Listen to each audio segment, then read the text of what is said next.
જય શ્રી કૃષ્ણ. તમારું નામ જણાવશો?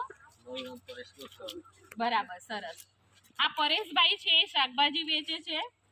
તો બાળકો જે પ્રશ્નો પૂછે એ તમે બાળકોને સંતોષકારક જવાબ આપજો. થોડા વારાફરતી પૂછો તમે. ગાજર નો શું ભાવ છે? 30 ના 500 છે. તુવેર 20 ના 500. મરચા 20 ના 250. દૂધી 20 રૂપિયા 500.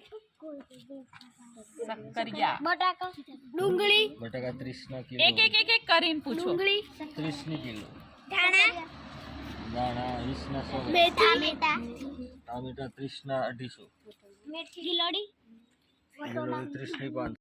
આદુ 50 નું 500. વટાણા વટાણા 30 ના 500. આ શું છે ખબર છે કોઈને? હળદર આ લીલી હળદર છે. શું છે? લીલી હળદર.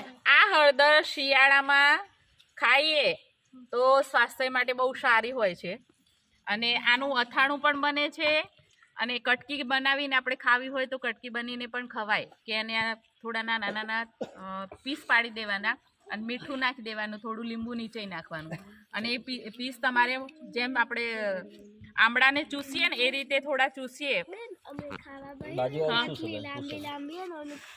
આ શું છે કોને ખબર છે? નથી. આ છે હળદર જ છે. હા, આ છે આંબા હળદર. કઈ હળદર છે? આ હળદર અને આ હળદરનો સ્વાદ થોડો અલગ હોય છે. આદુ હે બીજું કે એટલે આદુ જેવું જ હોય છે પણ આદુ અને હળદરમાં આટલો તફાવત. હવે બાજુમાં મૂક્યું છે એટલે તમે જોઈને હવે ઓળખો, ખબર પડે છે? આનો કલર અને આનો કલર સેજ અલગ છે. દેખાય છે? તો આ હળદર છે અને આ આદુ.